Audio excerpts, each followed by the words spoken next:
നമസ്കാരം. Raf talk ഫുട്ബോളിലേക്ക് അവർക്കും സ്വാഗതം. Julian Alvarez to FC Barcelona എന്നുള്ളത് ഒരു നോവൽ പോലെ നീണ്ടു കിടപ്പാണ്. ഒരു തീരുമാനമാവുന്നില്ല. അങ്ങനെ ഇരിക്കുകയാണ് നാളത്തെ ലലീഗ മത്സരത്തിന് മുന്നോടിയായിട്ട് ഇന്ന് FC ബാഴ്സലോണയുടെ കോച്ച് ഹാൻസി ഫ്ലിക്ക് മാധ്യമങ്ങളെ കണ്ടിരിക്കുന്നത്. അങ്ങനെ മാധ്യമങ്ങളെ കാണുമ്പോൾ അദ്ദേഹത്തോടുള്ള ചോദ്യങ്ങളിൽ സ്റ്റാർട്ട് ചെയ്ത ചോദ്യങ്ങളിൽ ഒന്ന് തന്നെ ഹൂലിയനെ കുറിച്ചായിരുന്നു.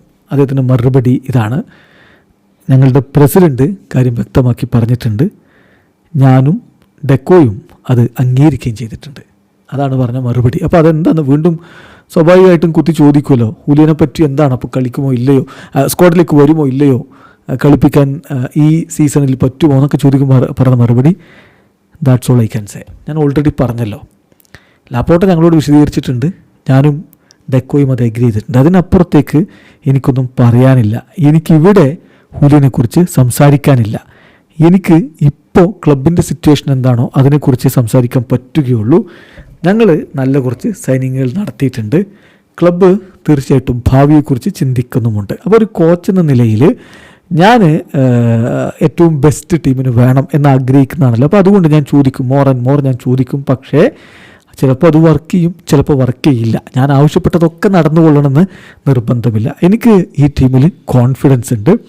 അതുപോലെ തന്നെ ഞങ്ങൾക്ക് കാര്യങ്ങൾ മാനേജ് ചെയ്യേണ്ടതുണ്ട്, സൊല്യൂഷൻസ് കണ്ടെത്തേണ്ടതുണ്ട് ചില മത്സരങ്ങൾക്ക്.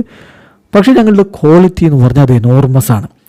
ക്ലബ്ബും ഡെക്കോയും നല്ല രൂപത്തിലാണ് വർക്ക് ചെയ്തുകൊണ്ടിരിക്കുന്നത്.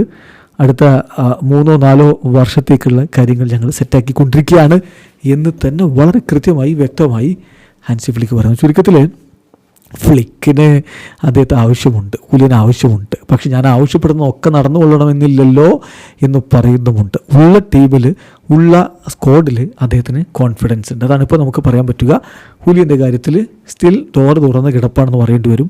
അത് ബാഴ്സയുടെ ഭാഗത്ത്. പക്ഷേ അത്ലറ്റിക്കോ മാഡ്രിഡിൻ്റെ ഭാഗത്ത് ബാഴ്സയുടെ നേർക്ക് അവർ വാതിലടച്ചിരിപ്പാണ് എന്നുള്ളതും ഒരു യാഥാർത്ഥ്യമാണ്. ഇപ്പോൾ ഇതുമായി ബന്ധപ്പെട്ട് ആഴ്സണൽ വാർത്തകളൊക്കെ നൽകുന്ന സോഴ്സുകൾ നൽകുന്ന ഒരു വാർത്തയുണ്ട്. അതുകൂടി നമ്മളൊന്ന് ഇതോടെ ചേർത്ത് വായിക്കണം. അപ്പോഴാണ് ഇതിലൊരു വ്യക്തത വരികയുള്ളൂ. അതെന്താ പറയുന്നതെന്ന് വെച്ചാൽ, ആഴ്സണലിൻ്റെ കോച്ച് മൈക്കൽ ആർട്ടേറ്റ ഇപ്പോൾ വളരെ കൃത്യമായിട്ട് ഒരു നിർദ്ദേശം കൊടുത്തിട്ടുണ്ട്. ഇനി ഹൂലിയന് വേണ്ടിയിട്ടുള്ള ശ്രമങ്ങൾ അങ്ങോട്ട് നടത്തേണ്ടതില്ല. ഹൂലിയന് വേണ്ടിയിട്ടുള്ള ശ്രമങ്ങൾ അങ്ങോട്ടേക്ക് നടത്തേണ്ടതില്ല എന്ന് പറഞ്ഞാൽ അതിൽ ഉള്ള തീരുമാനം എന്ന് പറഞ്ഞാൽ, ഹൂലിയൻ അദ്ദേഹത്തിൻ്റെ ആ ഒരു തീരുമാനമൊക്കെ മാറ്റി ബാഴ്സയെ പരിഗണിക്കുകയാണെങ്കിൽ അപ്പം നോക്കിയാൽ മതി. അല്ലാതെ അങ്ങോട്ടേക്ക് ഇനി ഒരു നീക്കവും കൊണ്ട് പോകേണ്ട എന്ന് ആർട്ടിറ്റ പറഞ്ഞിട്ടുള്ളതായിട്ടാണ് റിപ്പോർട്ട്. സോ ബോൾ ഇപ്പോൾ ഹൂലിയൻ്റെയും കൂടി കോർട്ടിലാണ് അങ്ങോട്ടുള്ള പോക്കിൽ. പക്ഷേ ഹൂലിയൻ അത് വേണ്ട. ഹൂലിയൻ ആകെ വേണ്ടത് ബാഴ്സലോണയാണ്. അതാണെങ്കിൽ അത്ലറ്റിക്കോ മാഡ്രിഡ് കൊടുക്കുകയില്ല എന്നുള്ള അവസ്ഥയിൽ നിൽക്കുന്നു. സോ എന്ത് സംഭവിക്കുന്ന ഒരു വ്യക്തതയില്ലാതെ മുന്നോട്ട് പോയിക്കൊണ്ടിരിക്കണം. ആകെ 3-4 ദിവസങ്ങൾ കൂടിയാണ് ഇനി ബാക്കിയുള്ളത് എന്ന കാര്യം കൂടി ശ്രദ്ധിക്കുക. വീഡിയോ അവസാനിക്കുന്നു. ഫുട്ബോൾ ലോകത്ത് കൂടുതൽ വിശേഷങ്ങളുമായി റാഫ് ടോക്സിൽ എത്താം.